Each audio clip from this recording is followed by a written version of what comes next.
"You're too fragile to handle a cross-country move, Dad. Just stay home and watch the dog." My son said that to me on a Tuesday morning while I was doing push-ups on my kitchen floor. 3 weeks later, when he came back to claim the house, I had 51 missed calls and a first-class seat to Portland. The dog, by the way, came with me. Her name is Rosie, a 7-year-old beagle my late wife June brought home from a shelter during what she called her save everything phase. That phase lasted the rest of her life, which tells you something about the kind of woman June was. Rosie had been sleeping at the foot of my bed since June passed 2 years ago, and there was no version of any plan, mine or anyone else's, where that dog and I got separated. But I'm getting ahead of myself. Let me start where it actually started, which was a Sunday dinner in late October that I cooked entirely from scratch. Pot roast, roasted potatoes, green beans with almonds, and the cornbread. June used to make that. My son Marcus, that's what I'll call him, not his real name, always requested for his birthday. I had the table set by 5. I had candles lit. I had a bottle of Cabernet open and breathing on the counter. I was in a good mood. I'd gone for a 4-mile walk that morning, finished a novel I'd been reading, and scheduled my annual physical for the following week. At 67, I was doing what I considered reasonably well. Marcus arrived with his wife Heather and their 2 kids at 5:15. I noticed right away that they had a kind of rehearsed energy, the way people move when they've talked to a difficult conversation in the car on the way over. Smiles that were slightly too fixed, eye contact that was slightly too deliberate. I ignored it, poured wine, called the kids to wash their hands, and brought the food to the table. We got through the salad before Marcus cleared his throat. "Dad," he said, "Heather and I have been talking. About you. About the situation here." The situation. I set down my fork. "We think it might be time to start thinking about your future." He glanced at Heather, who gave him an encouraging nod. "This house is a lot to maintain. 4 bedrooms, the yard, all those stairs. It's a lot for one person." I looked at him steadily. "I manage fine." "You say that," Heather said gently. She had a habit of finishing Marcus's sentences with the soft voice people use when they want to sound like they're helping. "But we worry, especially after that thing with your knee last spring." The thing with my knee was a mild strain. I got training for a 10K. I finished the race. "I appreciate the concern," I said, "but I'm not sure what you're proposing." Marcus leaned forward. "We want to buy a bigger place, out in Scottsdale. More space for the kids, better schools, room to grow. And we thought, what if you came with us? We could build out the garage, make it a proper in-law suite. You'd have your own entrance, your own space. We'd all be together." He said it like he was offering me a prize. I thought about it for a moment, genuinely thought about it, because I wasn't the kind of man who rejected ideas without examining them. I'd spent 34 years as a civil engineer. I'd built bridges. I knew the difference between a structure that looked solid and one that actually was. "And this house?" I asked. "Well, that's the thing, Dad." Marcus set down his fork. "The equity in this house would basically fund everything. The Scottsdale property, the addition, getting set up properly. It's just sitting here. You're not getting any younger, and the market is good right now." There it was, not about me, about the house. I've owned this property for 31 years. June and I bought it when Marcus was 4. We refinished the floors ourselves over 2 weekends. We planted the Japanese maple in the backyard that's now taller than the garage. The mortgage has been paid off for 11 years. The house is mine, outright, free and clear, worth somewhere in the neighborhood of $680,000 in the current market. And my son was sitting at my dinner table, eating my pot roast, proposing to liquidate it. "I'll think about it," I said, and changed the subject to the kids' soccer league, and we finished dinner, and they went home. I washed the dishes by hand, the way I always do. June thought dishwashers were lazy, and I've kept the habit. And I stood at the sink for a long time after I finished, looking out at the Japanese maple in the dark. Rosie put her head on my foot. I should have gone to bed. Instead, I went to the guest room, which shares a heating duct with the living room below. It's something Marcus never knew about. June and I had discovered it accidentally years ago, when we realized we could hear the television from upstairs clearer than we could in the same room. A quirk of old construction. I'd never mentioned it to anyone. Marcus and Heather had stayed after dinner. I'd assumed they left when I heard the front door, but it turned out they'd just moved their car down the street. They came back in quietly, apparently not realizing the lights I'd left on in the kitchen made it look like I was still downstairs. I sat on the edge of the guest bed and heard everything. "He seemed open to it," Heather said. "He always seems open. He's never going to do anything voluntarily." That was Marcus. The same voice that used to call me at 11 at night when he was 23 and broke and needed help with rent. "We have to make it the obvious choice. The memory thing," Heather said. "Right. If we document a few incidents, mention it to Dr. Okafor at his next appointment. Dad trusts him completely. We can start building a picture. Nothing dramatic. Just concerned children noticing changes in their elderly father." My hands went very still on my knees. "And then?" Heather asked. "Then we get power of attorney, medical and financial. Once we have that, the house sale is just paperwork." "What about the money?" "Split between us and the Scottsdale property. Dad gets a room in Elmwood Gardens. It's a nice place, actually. Activities, meals, people his own age." Elmwood Gardens. I knew that facility. A memory care center on the east side of town. I had driven past it 100 times. I was not a man who needed memory care. I did the Sunday crossword in pen. I could quote the load tolerance calculations for 3 different bridge designs I'd engineered before 1995. The previous month, I had caught a $4,200 billing error in my property tax assessment and successfully disputed it. But Marcus and Heather didn't know I'd heard any of this. And that, I understood in that moment, was the only advantage I needed. I went back to my room. I did not sleep well, but I slept. When I woke up at 6:15, I made coffee, fed Rosie, and sat at the kitchen table with a yellow legal pad. I wrote down what I'd heard, as precisely as I could remember it, word for word. Then I turned to a fresh page and started making a list. The first item on the list was, "Call Victor." Victor Chen had been my attorney for 19 years. He'd helped me with June's estate, the property tax dispute, and a contractor issue 2 years ago. He was efficient, discreet, and did not waste time. I called him at 8:30. "Victor," I said, "I need to move quickly on something. My son is planning to pursue power of attorney on the ground that I'm showing cognitive decline. I need to make sure my affairs are structured so that can't happen without my knowledge and cooperation."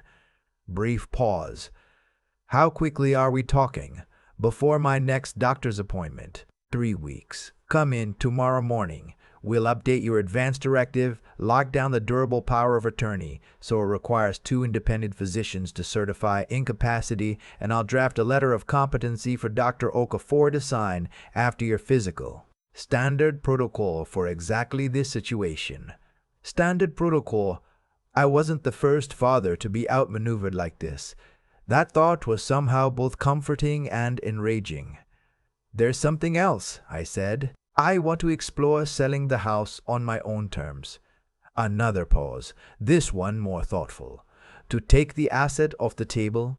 "Yes. I have a colleague who does residential closings. If you are serious about moving fast, I can make a call. Please do." I spent the rest of that morning going through the house slowly, room by room, with different eyes than I'd used in years. Not the eyes of a man who lived here. The eyes of a man who lived here. The eyes of a man who was deciding what to do with an asset. 31 years of living fit into some rooms more than others. The kitchen was June's. The garage workshop was mine. Marcus's old bedroom had been a guest room for 20 years. but I'd kept the shelf where he used to display his baseball trophies out of some stubborn paternal instinct I hadn't examined closely. I looked at that shelf for a while. Then I went back to the kitchen table and kept writing. Over the next 10 days, while Marcus texted cheerful check-ins asking if I'd thought any more about Scottsdale, I did the following. I met with Victor and signed an updated estate plan. My will, my advance directive, my power of attorney, all restructured, all requiring specific legal and medical thresholds that cannot be manufactured by concerned family members whispering to a doctor. Victor also connected me with a colleague named Patricia Howe, a real estate attorney who specialized in fast residential transactions. I had the house professionally appraised. The number came back at $670,000, which was slightly under what I'd estimated, still enough. Patricia introduced me to a couple, both physicians relocating from Chicago for positions at the University Hospital, who were looking for a move-in ready home in an established neighborhood, ideally with a quick close. They walked through on a Thursday afternoon. They made an offer on Friday morning. The offer was $658,000 cash, contingency-free, with the requested close date of 21 days out. I signed the purchase agreement on Saturday. I did not tell Marcus. While all of this was happening, I was also making a second set of arrangements. The summer after June died, her sister had offered me the use of a family property in Portland, Oregon, a well-maintained craftsman bungalow that had belonged to June's parents. June's sister, who lived in Bend and hadn't used the Portland house in 3 years, was happy to rent it to me at below market rate. She had liked me considerably more than she liked Marcus, a preference she'd never bothered to hide. I called her and said I needed a place for at least a year, possibly longer. "The Japanese maple," she said. "I'll take a cutting. June would want you to." I made reservations at a hotel in Portland for the week of closing to give myself time to settle the rental before the movers arrived. Then I booked a flight, one-way business class, because at 67 years old, I had decided I was done flying coach. On a Wednesday evening, 12 days before closing, my phone rang. "Hi, Dad." Marcus sounded relaxed, a little sun-tired. He'd taken his family to Sedona for a long weekend. "Just checking in. You holding up okay there by yourself?" "Wonderfully," I said. I was sitting at the kitchen table reviewing the closing disclosure Victor had sent over. "Keeping busy." "Yeah? What have you been up to?" "Taking care of a few things. You know how it is. Once you start organizing, there's always more to do." "That's great, Dad." He said it the way people say it when they're not really listening. "Listen, Heather and I were talking. We're going to start looking at properties in Scottsdale seriously. We'd love to bring you out for a visit, let you see what we're envisioning. Maybe next month?" "That sounds interesting," I said pleasantly. "Let's talk when things settle down a bit on my end. Of course, no rush." A pause. "Hey, I wanted to mention, your appointment with Dr. Okafor is coming up, right? Maybe Heather or I could come along. Just to be another set of ears, make sure nothing gets missed." There it was, the first brick in the wall they were building. "I appreciate the offer," I said, "but I've been managing my own medical care for 40 years. I'll be fine." "Dad, it's not about managing. It's just, we worry." "I know you do," I said. "I'll call you after the appointment." I went to the appointment alone the following Tuesday. Dr. Okafor had been my physician for 8 years. He was thorough, direct, and did not suffer fools. After the standard exam, I explained what I'd overheard and what Marcus had suggested about documenting incidents. I did not exaggerate. I did not perform distress. I simply told him what had happened. He was quiet for a moment. Then he said, "I'm going to note in your chart that you came to me independently to discuss this concern and that you presented with full cognitive clarity. I'm also going to note that I see no evidence of cognitive impairment of any kind." He paused. "I'll be honest with you. This isn't the first time I've seen something like this with an older patient and an adult child who's eyeing real estate." I thanked him. He shook my hand. I drove home and made dinner. Closing day arrived on a Thursday. I signed the final documents in Patricia's office while the buyer's attorney reviewed the title transfer across the table. The funds were wired by noon. At 2:15, Patricia handed me a cashier's check for the net proceeds, $641,200 after fees and closing costs. I held it for a moment. 31 years, every mortgage payment, every repair, every Saturday afternoon in the yard. The roof I'd had replaced 3 years ago. The kitchen renovation in 2015. The basement waterproofing job that had cost me $8,400 that Marcus had called excessive at the time. All of it now liquid. Mine. Completely mine. I deposited the check and drove home for the last time. The movers had been booked for Friday. My personal belongings, the things that were mine alone, were already packed. My books, my tools, June's photographs, the quilt her mother had made, my engineering certificates, Rosie's crate and food, and her ridiculous collection of squeaky toys.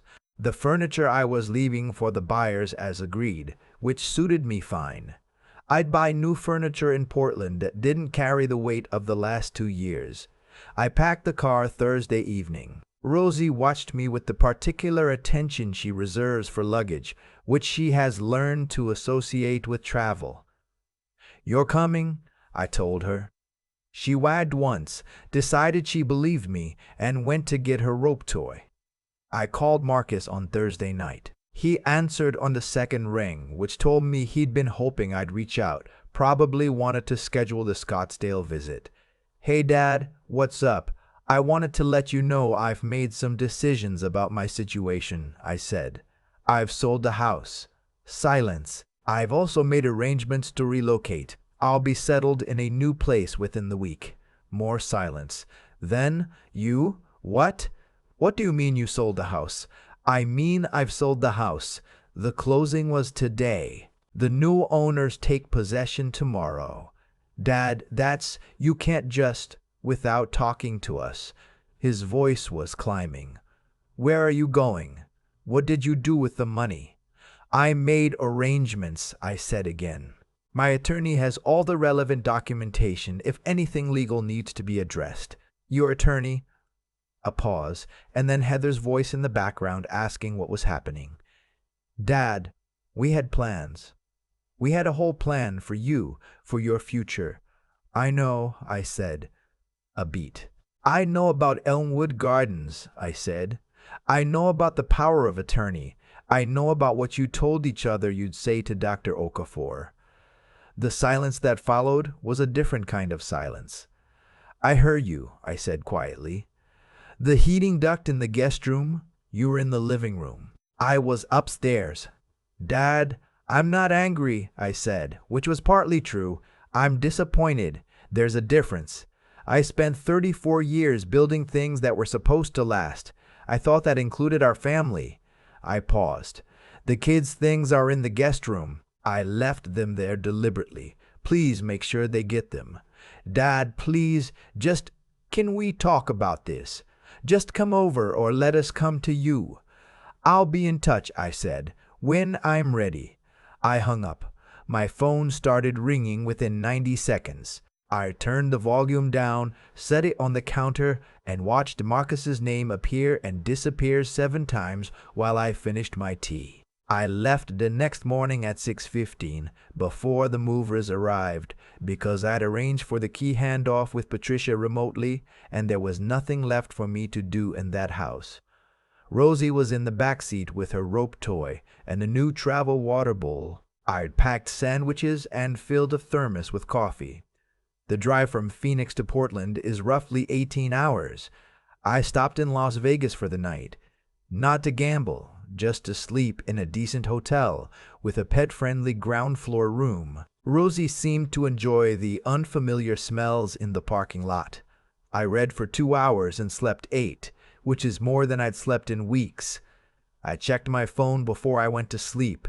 51 missed calls, 14 voicemails. A text from Heather that began, "We are so worried about you," and ended with, "Please call us back. This isn't like you." wasn't like me. I thought about that for a while, lying in the dark hotel room with Rosie, a warm weight against my legs. They had built a version of me in their minds, fragile, vaguely confused, reliably passive, and my refusal to inhabit that version was, to them, evidence that something was wrong. That's how it works sometimes. When you spent years accommodating people, any deviation from accommodation reads as malfunction. I put the phone face down on the nightstand and went to sleep. Portland was raining when I arrived, which suited me. Have always found rain clarifying. The Craftsman bungalow was exactly as June's sister had described. 3 bedrooms, original hardwood floors, a covered front porch, a backyard with a massive Douglas fir that Rosie immediately identified as the most interesting object she'd ever encountered. I sat on the front porch with coffee and listened to the neighborhood. Quiet street, older trees, a family with young kids, 2 houses down, a retired couple across the street who waved when they saw me. I waved back. My phone buzzed. 57th call by my count. I looked at Marcus's name on the screen, then set the phone down on the porch railing and picked up my coffee. There would be a conversation eventually. I wasn't naive enough to think I could simply dissolve the relationship. He was my son, and his children were my grandchildren, and family, even when it fails you, doesn't entirely stop being family. But that conversation would happen when I chose it, on terms I set, after Marcus had spent enough time sitting with what he'd done to genuinely understand it, rather than just apologize to make the discomfort stop. I wasn't interested in apologies yet. I was interested in consequences producing understanding. That's how I taught it for 34 years, actually. You don't explain the bridge until they've seen what happens when the load-bearing calculations are wrong. The lesson lands differently after the structure fails. Marcus wanted me to be a passive asset, something to be managed and eventually liquidated. He'd forgotten, or maybe never fully understood, that I had spent the better part of 4 decades solving complex problems under pressure, managing million-dollar projects, and making structural decisions that outlasted careers. I was not a burden. I was not fragile. I was not a problem to be quietly disappeared into a facility on the east side of town. I was a man who'd built things, and when the people I loved tried to demolish what I'd built, I turned out to be considerably harder to knock down than they'd expected. Rosie barked at something in the Douglas fir, a squirrel, probably, living its small, urgent life in the branches. I watched her for a moment, tail going, completely absorbed in the chase she'd never actually win. June would have liked this porch. I finished my coffee, went inside, and started figuring out what to do with the rest of my life.